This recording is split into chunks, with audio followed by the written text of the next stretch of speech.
Hi, and welcome to the Weekend Box Office Report. This is for the weekend of November 4th through 6th. I'm Daniel Kay. And there are two new movies on the top 10 this week, and neither one of them is in first place, which is an indication again of kind of a weak box office. If you happen to be Puss in Boots, you're doing very well this week. That made $33 million in its second week in release. Said to have pulled down $75 million so far. And the claim is that it cost $130 million to make. Remember, whenever they say how much a movie costs to make, it's lies. Whatever the actual amount is, it has nothing to do with whatever they report. There's your tip. Alright, but the two new movies are, in order, number 2, Tower Heist with Eddie Murphy and Ben Stiller.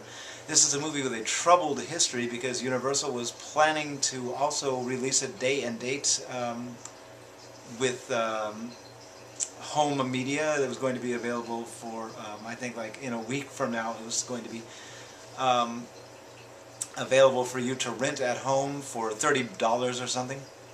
Just stream it for $30, and they had not checked with the director, Brett Ratner, who is famously on record as saying he hates all that kind of streaming media. So when they announced it, and he found out by reading the trades, he became furious and made trouble. And Brett Ratner has clout, for reasons which elude me. So it is now just a regular release, and it only made $24 million for its opening weekend anyway. Which is okay, it's not bad, but you know, for the star power, not so much. I think people want to see Ben Stiller humiliated rather than in charge of something. Unless Murphy's in charge. Anyway, the point is, next, also pre-sold with a concept that should have made more money, a very Harold and Kumar 3D Christmas. What's it about?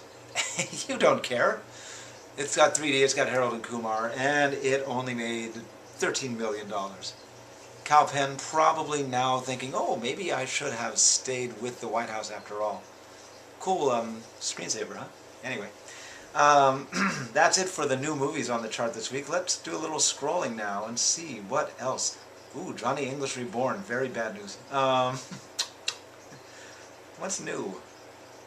The Other F Word, which is a documentary about punk rockers who are now fathers, hence the title. $15 million on $15,000 on two screens. So $7,800 per screen, pretty good. Charlotte Rampling, the Look, a documentary about her. It doesn't look good. The Human Centipede 2 down to $2,000. $378 per screen. Wow, ouch. The least, interestingly, okay, the least popular movie of the week, I'm Glad My Mother Is Alive. On one screen, $52 for the week. It has made a total of $8,016. Mom, I'm glad you're alive. I just want you to know that. That is, I guess, your weekend box office report. Come back in a couple of weeks when things will be heating up again. Not next week, though. Next week will be just like this week.